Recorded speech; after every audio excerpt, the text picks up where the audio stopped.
Bismillahirrahmanirrahim. Assalamualaikum warahmatullahi wabarakatuh. Alhamdulillah wassalatu wassalamu ala asyrafil anbiya'i wal mursalin. Asyhadu an la ilaha illallah wahdahu la syarikalah wa asyhadu anna Muhammadan abduhu wa rasuluh la nabiyya wa la rasula ba'dah. Baik, anak-anakku sekalian, di pertemuan kali ini Bapak akan merangkum sebuah pembelajaran untuk kelas 4 di semester pertama. Untuk pelajaran pertama,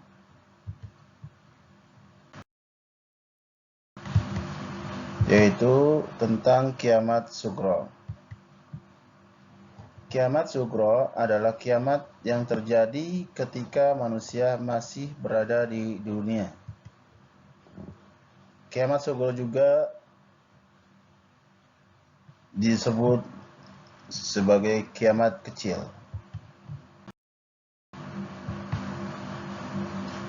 Di antara kiamat sugro adalah yaitu kematian. Kematian adalah proses terpisahnya roh dari jasad. Kemudian sakaratul maut, yaitu saat terakhir roh berada di dalam jasad. Kemudian alam kubur atau biasa kita sebut dengan alam barzah, yaitu di mana alam kubur adalah alam yang berada setelah kehidupan dunia dan sebelum datangnya kiamat. Selanjutnya, apabila manusia telah dikuburkan, ia akan dibangunkan kembali. Kemudian, setelah dikuburkan, maka akan datang kepadanya dua malaikat, yang pertama yaitu malaikat mungkar dan malaikat nakir. Apa misi mereka? Yaitu mereka mempertanyakan 4 hal.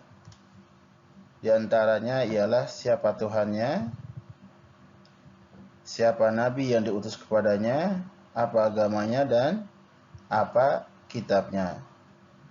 Apabila bisa menjawab, maka ia akan mendapatkan nikmat di dalam kubur sampai hari kiamat. Adapun sebaliknya, jika ia tidak mampu menjawabnya, maka ia akan mendapatkan azab kubur sampai datangnya hari kiamat. Oke, berikutnya azab kubur. Yang pertama adalah mayit dihimpitkan atau disempitkan atau didempetkan oleh Allah Subhanahu wa taala. Kemudian yang kedua adalah kuburnya digelapkan dengan segelap-gelapnya. Kemudian yang ketiga, dilihatkannya pintu neraka serta ditunjukkan tempat akhirnya si penghuni kubur tersebut.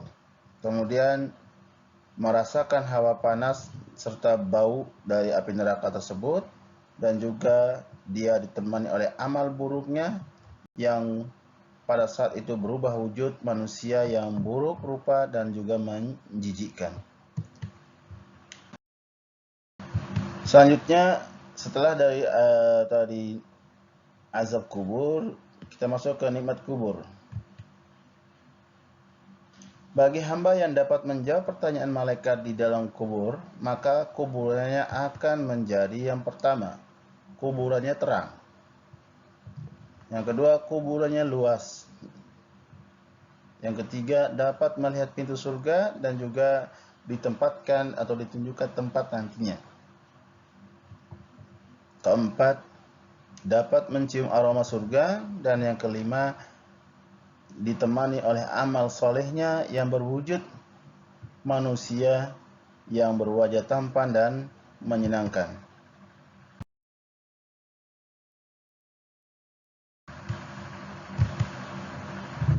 Kemudian kita masuk tanda-tanda yang sudah terjadi dan tidak terulang lagi. Yang pertama, sekali lagi tanda-tanda yang sudah terjadi dan tidak terulang lagi, yaitu diutusnya Rasulullah SAW dan wafatnya beliau. Kedua, terbelahnya bulan, kemudian bersatu lagi. Yang ketiga, munculnya api dari daerah Hijaz yang menerangi sampai daerah Basrah di Irak. Kemudian tanda-tanda yang sudah terjadi dan akan terulang kembali. Yang pertama, banyak terjadi peperangan dan kemaksiatan. Kedua, munculnya para pengikut Dajjal yang mengaku sebagai nabi atau menerima wahyu. Yang ketiga, timbulnya ujian pada ajaran Islam dan umatnya seperti pembunuhan terhadap Khulafaur Rasyidin dan terjadinya perpecahan di antara kaum muslimin. Yang keempat, ilmu diangkat dan banyaknya urusan yang dipegang oleh orang yang bukan ahlinya. Yang kelima, kedurhakaan terhadap orang tua semakin banyak, sampai-sampai seorang anak itu memperlakukan ibunya seperti budak. Sementara orang miskin berlomba-lomba membangun rumah mewah yang bertingkat.